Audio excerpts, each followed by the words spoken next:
completely, their anger now spilling out onto the streets after months of course, waiting by and watching as the economy was mismanaged by the Gotabaya Rajapaksa government. Sulochana, thank you so much for speaking to India Today. My colleague Akshay Nath continues to be live with us. Akshay, we just heard from Sulochana in Sri Lanka as to how the people have just sort of run out of patience. They've just run out of patience right now, and this was very well organized in the way that Colombo today saw one of its biggest yet protests, where they basically managed to storm into the presidential palace, and the president, of course, is missing now. He has been escorted to a safe place, quote unquote, say some defense sources in Sri Lanka, but clearly he's fled the people's fury.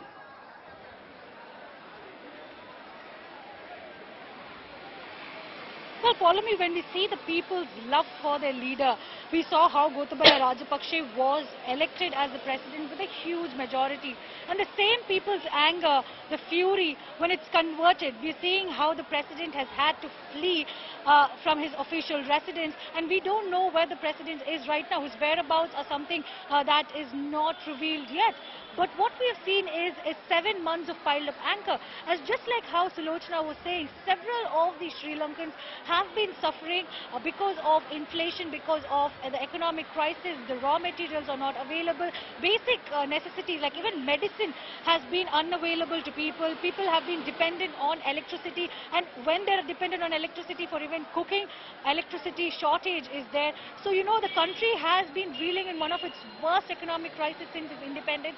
And this time, since early May, we've seen protests going on for close to 92 days. This anger against Gotabaya Rajapaksa was evident at Golf Face, where public were protesting against Rajapaksa. But finally, today we're seeing that anger has reached its peak, and people have just stormed into the presidential secretariat and also into the Janatipati Mawata, which is the official residence of the president. And all this is because of the kind of governance that the people have seen. Well, there are a lot of things to blame. One is the pandemic and the economic crisis that came. Tourism is the most important kind of revenue there, and because of pandemic, there was no tourism for the last two and a half odd years. And now, when they're trying to figure out an action plan to come out of this economic crisis, well, the new Prime Minister, who's Ranil Wickremesinghe, also does not have a concrete action plan. And that lack of plan is also one of the reasons why the anger that we're seeing right now has also come out.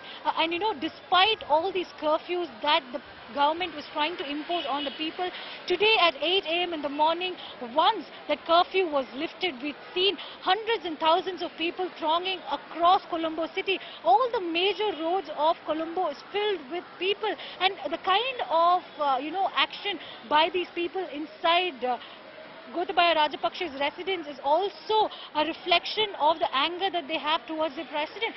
They have stormed into his house, they've stormed into the pool, they are trying to drag out everything that was belonging to Rajapaksa there. They're making videos and making fun of it. So all this is a piled up anger which is being revealed. But what is the solution for it? Should Gotabaya Rajapaksa have taken the step of stepping down even before this kind of an action had happened is the big question, because the hunger for power that the Rajapaksa family had showed could be the reason why this kind of public anger is now being there. And secondly, we need to remember that an interesting fact is every 9th since May has been a bad day for the Rajapaksa family.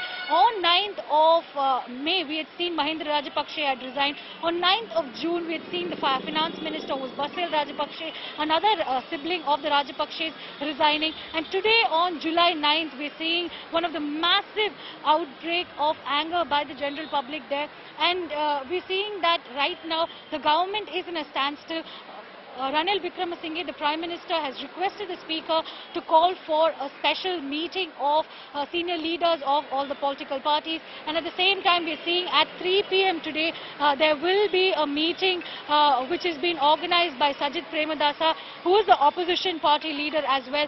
So the situation in Sri Lanka is extremely tense without any action plan for the future. We've seen IMF, World Bank and different other monetary organizations with which Sri Lanka Lankan government have had talk with, failing terribly. So what will be next for this island nation is a big question. But one thing is clear, that 16 SLBP leaders have demanded that a new government with all party members and a new Prime Minister be formed.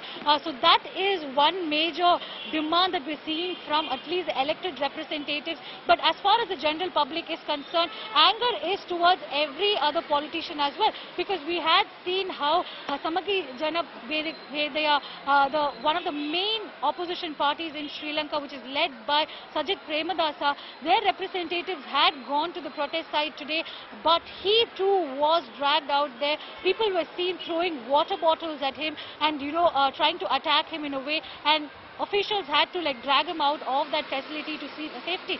So the kind of anger that we are seeing among the people is towards all the politicians is what we can understand at this given point of time, and they have only one demand, that is to bring back Sri Lanka to normalcy, but in the fastest way possible, because this economic crisis is only dragging them to an uncertain future more and more with every passing day. Follow me.